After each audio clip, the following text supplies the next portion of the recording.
He saved the world. That is not a figure of speech. That is not a metaphor. On the night of September 26, 1983, a Soviet military officer made a single decision.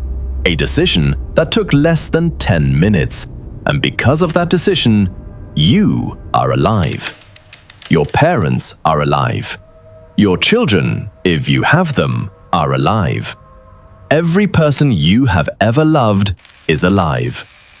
His name was Stanislav Petrov. He was 44 years old. He was filling in for a sick colleague. This is what his government did for him. It reprimanded him for failing to fill in his logbook. He was reassigned to a less sensitive post. He took early retirement. He suffered a nervous breakdown. He lived in a small, unkempt apartment in a Moscow suburb for the rest of his life. His story was kept classified for 15 years. When it finally emerged, the Russian government's response was to issue a statement explaining that he hadn't really done anything important. He died on May 19, 2017. His death was not announced. No government noticed. A German friend called to wish him a happy birthday 4 months later and was told by his son that Petrov had been dead since spring. That is the story of the man who saved the world. The question I want this investigation to answer is not, how did he do it? Every documentary will tell you how he did it. The question nobody asks, the one that keeps me up, is why that happened to him afterwards. Because the answer reveals something about how institutions protect themselves that did not end when the Soviet Union did. To understand what happened that night, you need to understand what 1983 actually felt like from inside the Soviet Union. Because the standard Cold War narrative, two superpowers in a long, tense stalemate, does not capture what was specific about that year. 1983 was not standard Cold War tension. It was the year that several independent systems of fear converged at precisely the same moment. Start with Ronald Reagan. In March of 1983, Reagan stood before the National Association of Evangelicals and called the Soviet Union an evil empire. The phrase was not diplomatic overstatement. It was a deliberate theological framing that told Soviet leadership something specific. The man with his hand on 12,000 nuclear warheads believed he was in a moral conflict, not a political one. Moral conflicts end differently than political ones. 3 weeks later, Reagan announced the Strategic Defense Initiative, immediately nicknamed Star Wars by the press. The public framing was defensive, a protective shield against incoming missiles. The Soviet interpretation was entirely different. If the Americans successfully built a system that could intercept Soviet missiles in flight, it eliminated the logic of mutually assured destruction. The balance that had kept the peace for 30 years was based on the certainty that any first strike would produce a retaliatory second strike. Take away the second strike, and a first strike becomes survivable. Survivable means thinkable. Thinkable means possible. Soviet General Secretary Yuri Andropov, a dying man by this point, running the country from a hospital bed, responded publicly that Reagan was inventing new plans on how to unleash a nuclear war in the best way with the hope of winning it. Then came the Pershing II missiles. Under the NATO double-track decision, American intermediate-range nuclear missiles were being positioned in West Germany. Pershing II missiles had a flight time to Moscow of under 10 minutes. Under 10 minutes is not a warning, it is an execution. The Soviet military did the mathematics and arrived at a single conclusion.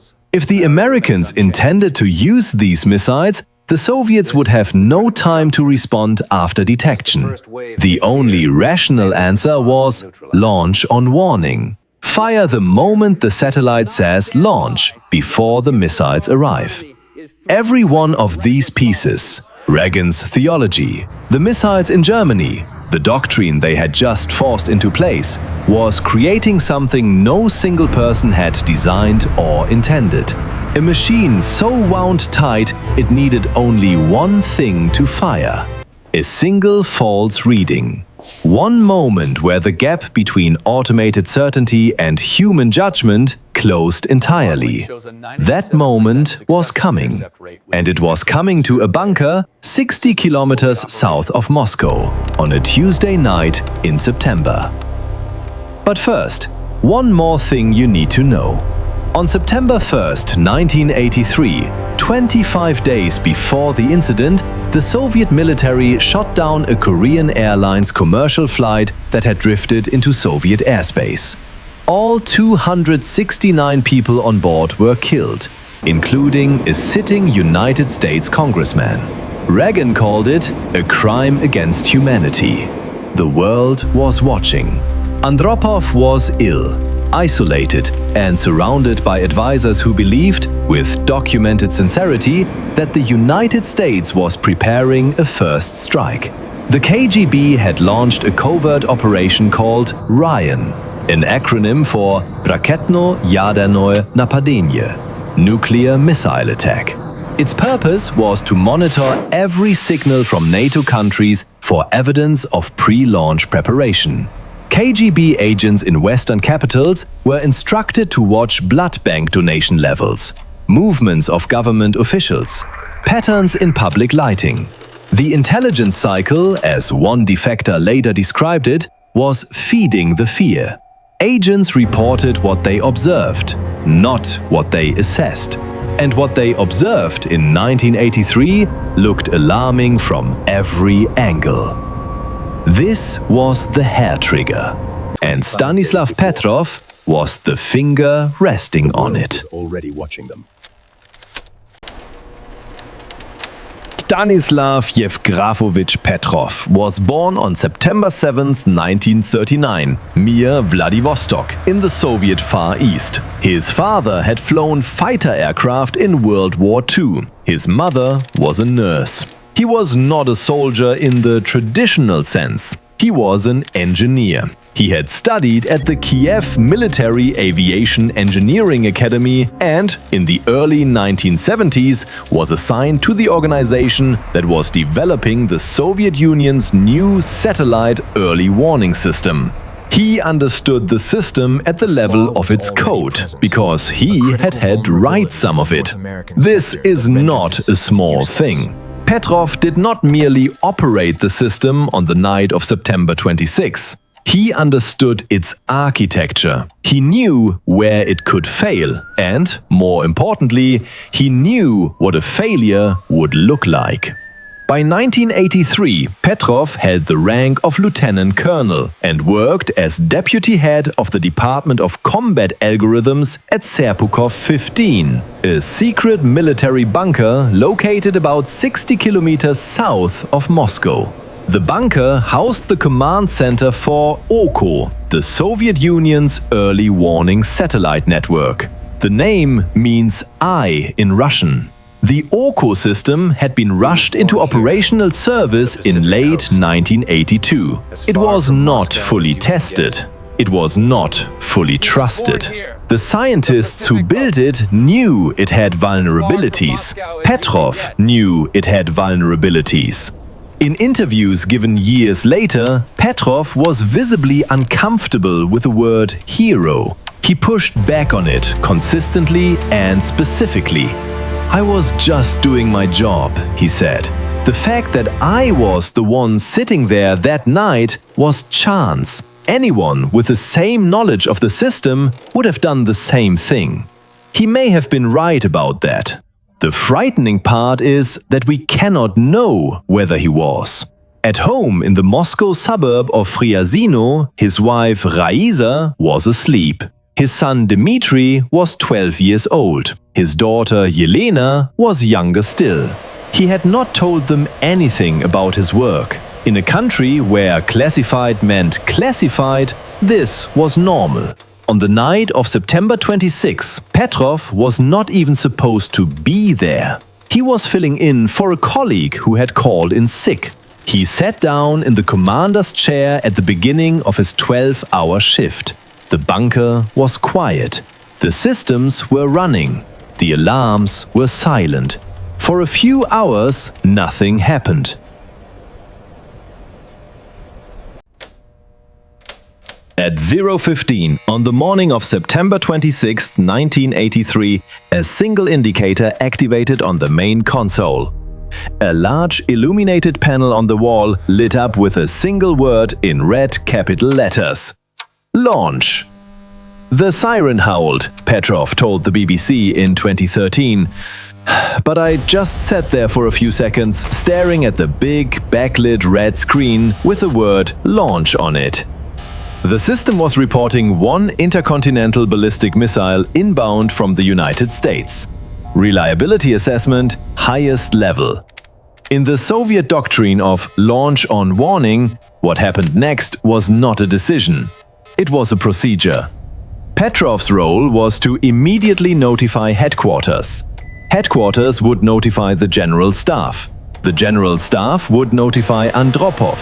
Andropov would be handed the Cheget, the Soviet nuclear briefcase. The order to launch a retaliatory strike would take approximately 4 minutes from that moment. Petrov did not pick up the phone. He had one reason. One missile did not make sense. Everything he knew about American nuclear strategy, everything his training had told him, indicated that a genuine first strike would be massive. Not one missile, hundreds. The purpose of a first strike is to destroy the enemy's capacity to retaliate before they can respond. One missile cannot do that. One missile is a malfunction. Then the second alarm triggered. Another missile, inbound, from the United States. Then a third, then a fourth, then a fifth. The display changed its assessment. It was no longer reporting a potential launch. The system's reliability indicator had moved to its highest setting. The computers were now, as far as they were capable of certainty, certain. Petrov had a phone in one hand and the intercom in the other.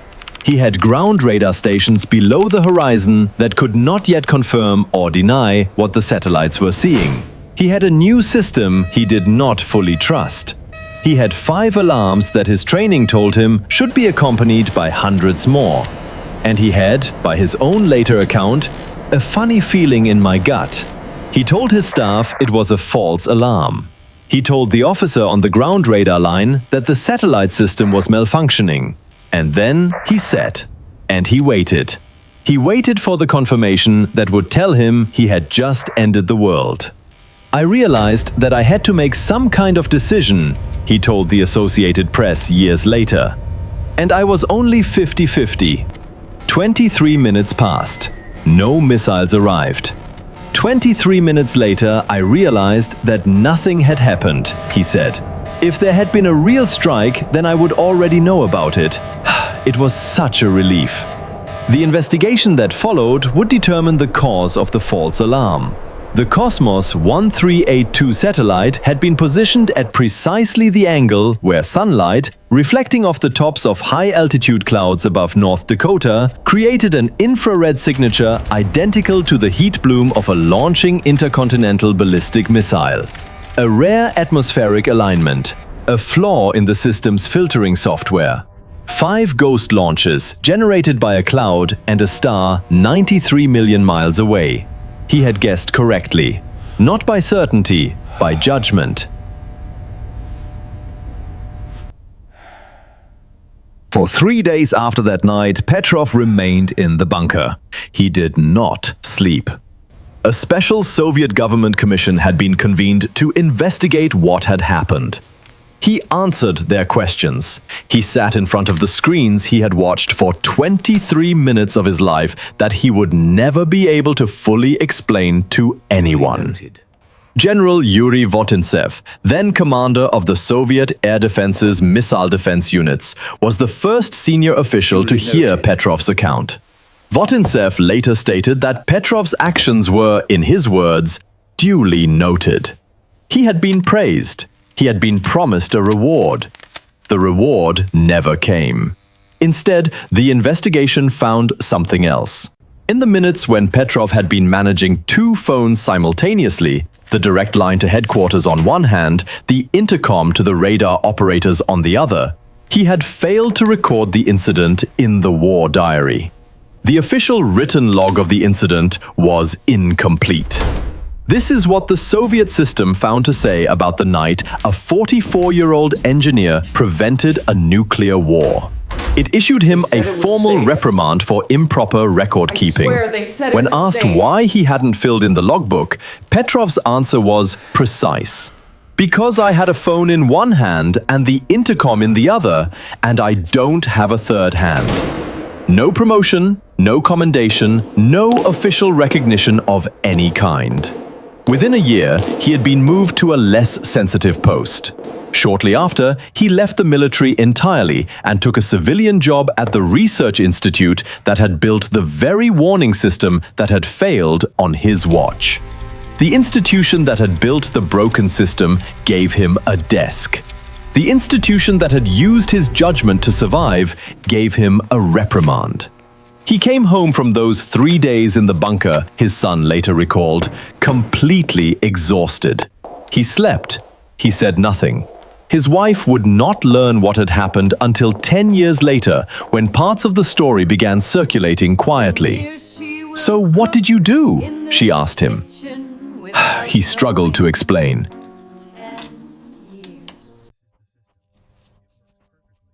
Petrov was not punished despite saving the world. He was punished because of the mechanism by which he saved it. Here is why that distinction matters. When Petrov dismissed those 5 alarms as a malfunction, he did something that the Soviet military and its scientific establishment could not officially acknowledge without consequences. He demonstrated, under the most consequential possible conditions, that the OKU early warning system, a system that had cost hundreds of millions of rubles, designed by some of the most senior scientists in the Soviet defense establishment, approved and certified and deployed by generals who were still in power, was unreliable.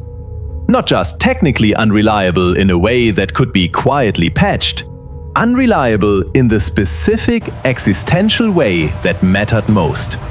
It had fired a nuclear launch alert at the highest possible confidence level for missiles that did not exist.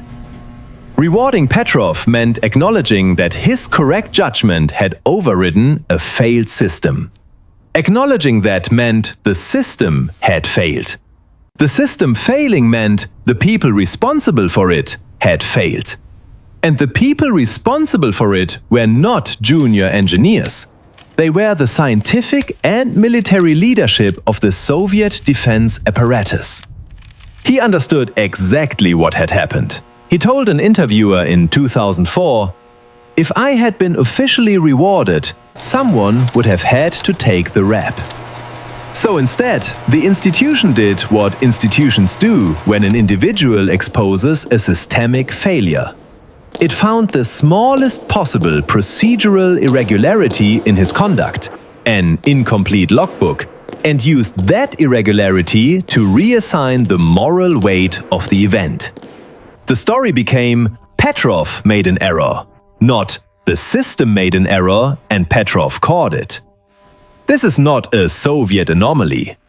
This is the logic that demoted the nurse who reported surgical error rates at a British hospital in the 1990s and saw the inquiry redirected toward her conduct. It is the logic that destroyed the career of the FBI agent who filed the Phoenix memo warning about flight school enrollments 8 weeks before September 11th. It is the logic that classified the internal Boeing safety reports on the 737 MAX until after 2 planes had gone down. The institution's first instinct in every case is not to correct the system. It is to protect the people whose reputations are entangled with the system. Petrov understood this. He was not bitter, or at least he did not perform bitterness. "I was simply doing my job," he said. "I was the right person at the right time. That's all." The quietness of that statement is the most disturbing thing in this entire story.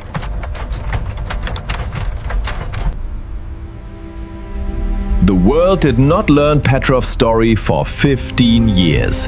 The Soviet Union collapsed. Russia emerged from its ruins. The wall came down, the statues came down, and the archives of the Cold War began, slowly, to open.